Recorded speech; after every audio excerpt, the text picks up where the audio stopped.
Hello everybody, how are you doing? And welcome back to the Panel by Panel Comics YouTube channel with me, your host Jay. Today is my buy or sell video. We have 5 new books that came out this new comic book week, and I'll tell you if it is a buy or a sell.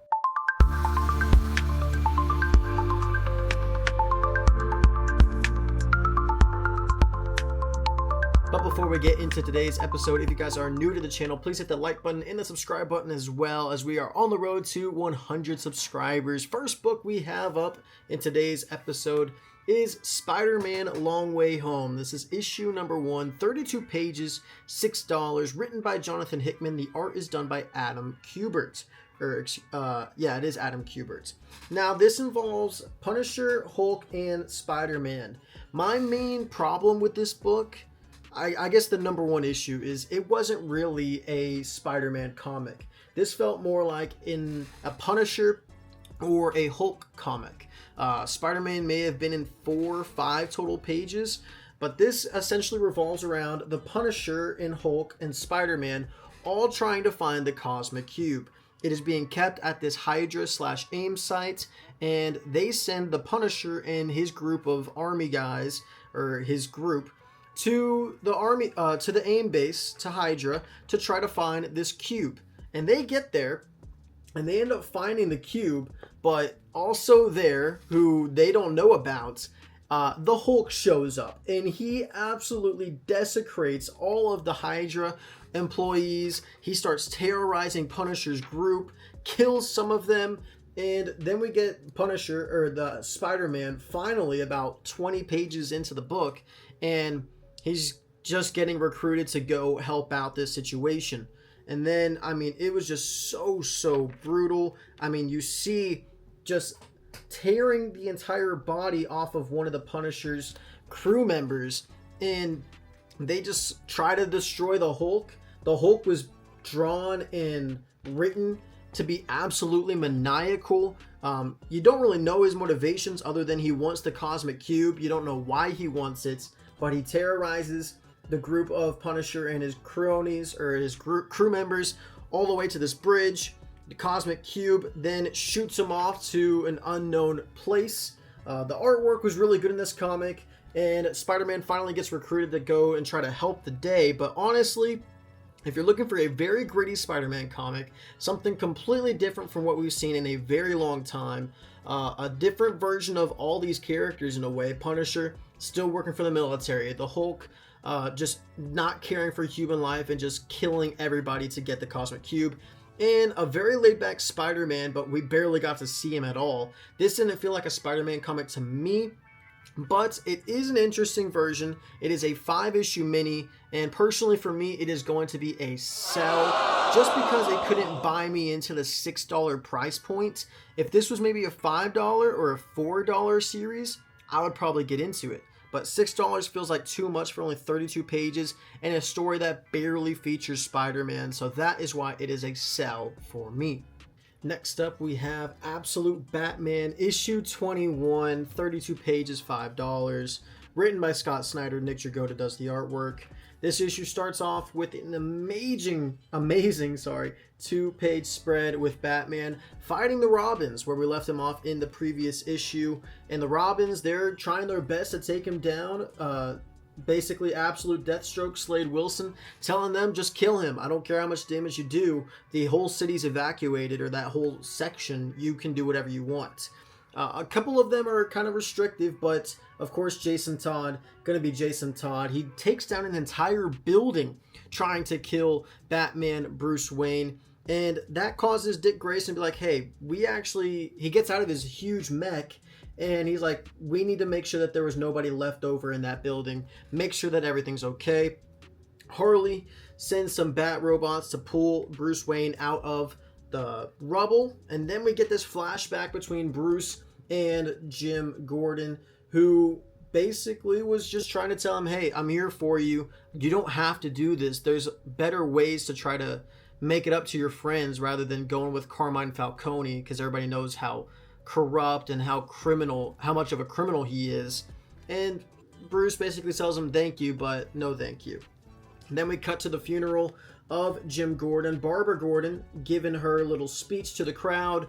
Dick Grayson and the Robins come up to her afterwards, telling her, hey, we want you to know we're going to bring justice from Batman to avenge your father's death. And Barbara's like, no, you can try to stop him, but don't do it for my dad. My dad actually approves of the stuff that he does. And that kind of probably leaves an impression on Nightwing. I say Nightwing, I mean Dick Grayson and the other Robins. And then we get a cut to the scene outside of the funeral with all of Batman / Bruce Wayne's friends. You have Absolute Harvey Dent, the Riddler, Penguin, Waylon Jones, the Croc. They're all talking about how life was better before they were these characters, how they used to be a certain person, now they're changing into different people slowly but surely. And then we get, at the very end, a meeting between Jack Grimm and Bruce Wayne, and it goes absolutely ballistic. Jack Grimm just basically saying, I actually love what you've done. I can't imagine my life without you now. We are one and another. We are connected. Don't try to think of anything. You're not going to go anywhere. You are my creation. I need to get you to your fullest potential. This is such a great book. Absolute Batman, the best book on your local comic shelf. 1000%. If you are interested in getting into comics, this is the one to do it with. It is the best book. Everybody recommends it for a reason. Absolute Batman, of course, is always going to be a buy. And if we're being honest, it's probably going to be my pick of the week. Any week, any month, any time that this book comes out, it is the best thing that came out that week. And this issue 21, Absolute Batman, is that 1000%. Next, we have the $1 Trillion Kid issue 1 from Jeff Johns and Peter J. Tomasi, as well as the art being done by Stefano Simeone. So we get the backstory of this kid who invented a company called Ouchless. Essentially, he got this company from this bandage company that his grandfather came up with and his parents inherited, and then they started going on these missions searching for a better purpose for the world. And all that this kid, Tommy Townsend III, wants to do is make the world a more fun and better place. And he has all these crazy inventions. He becomes the first trillionaire kid. We also get to meet this bodyguard / assistant of his called Sterling, who basically gives in to whatever Tommy wants. And then Tommy announces this roller coaster that will take kids from his town of Cherry Pit to school, essentially. We get a little cameo of the Rockefellers, and whenever Tommy goes to school, he sees this kid that didn't take the roller coaster, and he basically tells Tommy, I didn't want to. Not everything needs to be better. And that really affects Tommy in a really deep way, and his parents throughout are very supportive, but then you find out these aren't even his real parents. These are people that he pays to act as his parents, even his sister, and then he's going to get an uncle as well.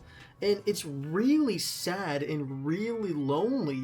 And you really do feel for this kid because he's brilliant, has a ton of money, but he doesn't have a family. He lost his parents, he lost his grandpa, so he goes down to this vault where his grandfather's house is.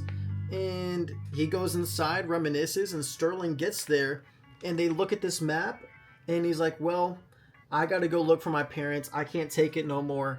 I need to know what happened, and these unbelievables, the Rockefellers and the Hornsby and Halo crew, he needs to find out which of them know where they are and what happened to them. This was an absolutely fantastic book. It gets me hyped. It was part 1 of 4 of the Who Are the Unbelievables series, or the story arc, but in this universe, it was fantastic. Tommy Townsend, such a lonely kid. You really do feel for him, and it was written great. The hooks were great. I mean, just the unraveling of how lonely this kid is, even with all the money and everything you could want in the world to make yourself happy or to have a happy life. He still is sad and lonely, and he feels like he's not doing enough. And he misses his family. I mean, it's such a great book. Obviously a buy. I'm going to definitely read out the rest of this story arc with Who Are the Unbelievables. And I'll probably just jump on to Rocket Fellas and Hornsby and Halo if those series continue. No clue how long they're going to be set to go on for, but Jeff Johns, Ghost Machine, everybody a part of it, Peter J. Tomasi, this was a great book. Absolutely a buy. Next, we have Odin. This is issue 2, just an absolute complete mind F of a read. This is 32 pages for $4. James Tynion doing a great job. This one is centered around the character of Robert, or Roberto. Used to be known as Roberto Pascual Suarez y Martin, but he goes by Robert now because that's how you get into a white supremacist cult. Anyways, the gang is still all freaking out because they're trapped now in Norway, I believe, near the Arctic Circle. It's snowing, it's pounding down on them, and they can't get out of the woods. So they're all freaking out. Tanner and Austin are going at each other. Fred is still being that weirdo with the red glasses, looking like a Matt Murdock wannabe, but he's blonde instead of ginger or brown hair. Anyways, Robert then has frostbite and can't walk on his feet anymore, so he has to get dragged through the snow by everybody. And they talk about the origin of the swastika, and then Fred finds this honey.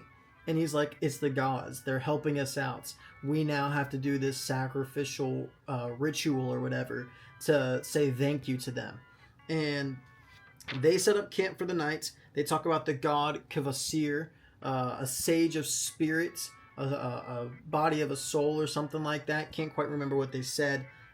He was born of spit and soil. He mixed his blood with honey to make the first mead. And then he asked all these people for a poem, and nobody can do it except for Robert. And then whenever everything seems like, oh, you're gonna be the one to go next, Robert goes to him. He's like, well, a sacrifice to the gods. Can't you feel it? The honey beneath your flesh. It's Kvasir, the god. We need to respect his honey or whatever. The honey beneath your flesh. The mead of Kvasir, of poetry. So then Roberto starts stabbing himself, and then he blows up into flames, and he's completely fine, at least it appears.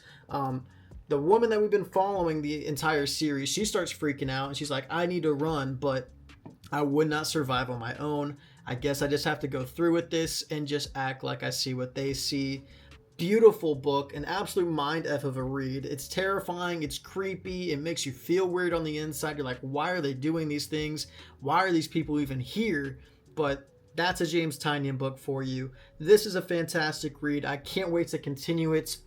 And yes, it is a buy. If you are looking for a fantastic horror series that is relatively new, you could probably catch up and get the next 2 issues, or the past 2 issues rather, from your local comic shop, because they're probably going to be reprinted and they might still be at your shop. So I would definitely go pick this up. It is an absolute buy, well worth all of your hard-earned money. And last but certainly not least, we have Absolute Green Arrow. This is issue number 2, 32 pages, $5. Picket Shot and Albuquerque. Albuquerque does the art, Picket Shot does the writing. Now this story opens up with Dinah having a lot of just nightmares about Oliver Queen and just trying to figure out who this Green Arrow character is. People are going on the internet saying all these different rumors about how the murders are justified, how they're not justified, how people are celebrating an assassin. Kind of crazy, but I mean, that is kind of how the real world would go in a situation like this. Black Canary and Merlin go to Mia Dearden to try to find out more information, and we get this backstory of how Mia brought up Jubal Slade's poor history with grooming underage people, underage women specifically, and brought that to Oliver's attention. But Oliver was defending him in a way, saying, I don't think that's true. I'll have a talk with him. He's been hanging out with these bro-y idiots that make him feel seen. I just need to make him feel seen and he'll stop hanging out with them. And ultimately, that never happened. They have a big fight in a boxing ring because that's where Mia was whenever they went to go look for her.